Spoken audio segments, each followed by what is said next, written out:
Good day, everyone. This is Spookees coming at you with another scary story. Before we start, this was founded at the Scary Stories Wikipedia and was written by Alvin Schwartz. Now let's begin. When it got hot in the valley, Thomas and Alfred drove their cows up to a cool green pasture in the mountains to graze. Usually they stayed there with the cows for 2 months. Then they brought them down to the valley again.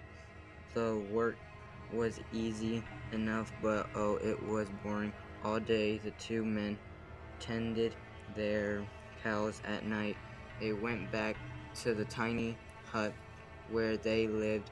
They ate supper and worked in the garden and went to sleep.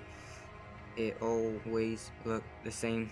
Then Thomas had an idea that changed everything. Let's make a doll the size of a man, he said.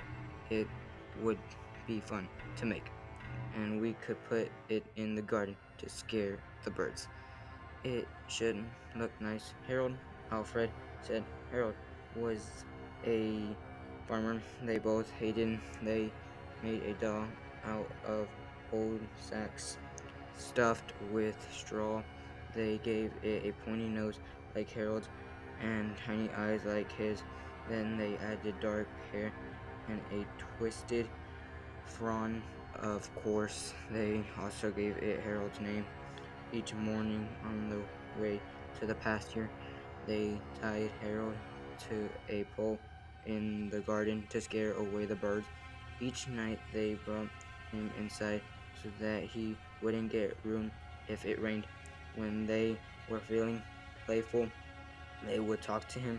One of them might say, "How are the vegetables growing today, Harold?" Then the other, making believe he was Harold, would answer in a crazy voice very slowly. They both would laugh, but not Harold. Whenever something went wrong, they took it out on Harold. They would curse at him, even kick or punch him.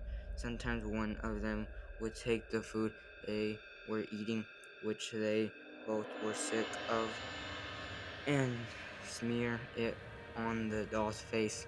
"How do you like that stew, Harold?" he would ask. "Well, you better eat it, or else." Then the two men would howl with laughter. One night, after Thomas had wiped Harold's face with food, Harold grunted. "Did you hear that?" Alfred said. "It was Harold," Thomas said.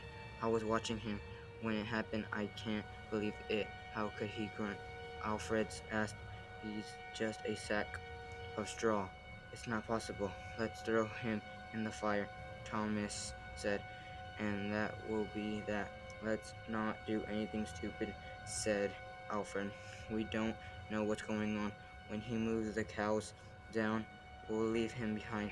For now, let's just keep an eye on him." So they left Harold sitting in the corner of the hut. They didn't talk to him or take him outside anymore.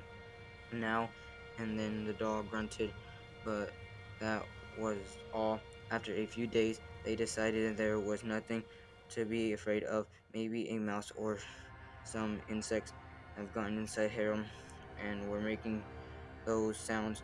So Thomas and Alfred went back to their old ways. Each morning they let Harold out in the garden, and each night they brought him back into the hut. When they felt playful, they joked with him. When they felt mean, they treated him as badly as ever. Then one night, Alfred noticed something that frightened him. "Harold is growing," he said. "I was thinking the same thing," Thomas said. "Maybe it's just our imagination," Alfred replied. "We have been up here for this mountain for too long." The next morning, while they were eating, Harold stood up and walked out the hut. He climbed up on the roof and trotted back and forth like a horse on its hind legs all day and all night. He trotted like that. In the morning, Harold climbed down and stood in a far corner of the pasture. The men had no idea what he would do next. They were afraid, they decided. did to take the cows down into the valley. That same day, when they left, Harold was nowhere in sight. They felt as if they had left Harold escape great danger, and they began joking and singing. But when they had gone only a mile or two, they realized they had forgotten to bring the milking stools. Neither one wanted to go back for them, but the stools would cost a lot to replace. There really is nothing to be afraid of, they told one another. After all, what could a dog do? They drew straws to see which one would go back. It was Thomas. I'll catch up with you, he said, and Alfred walked toward the valley. When Alfred came to a raise in the path, he looked back for Thomas. He did not see him anywhere, but he did see Harold. The doll was on the roof of the hut again. As Alfred watched, Harold kneel and stretch out a bloody skin to dry in the sun. Well, that was it for today, ladies and gentlemen. And if you want to hear more of the chilling and creepy stories, go check out Scary Stories categories for more. This is El Spookies signing off, and to wish y'all a non scary night.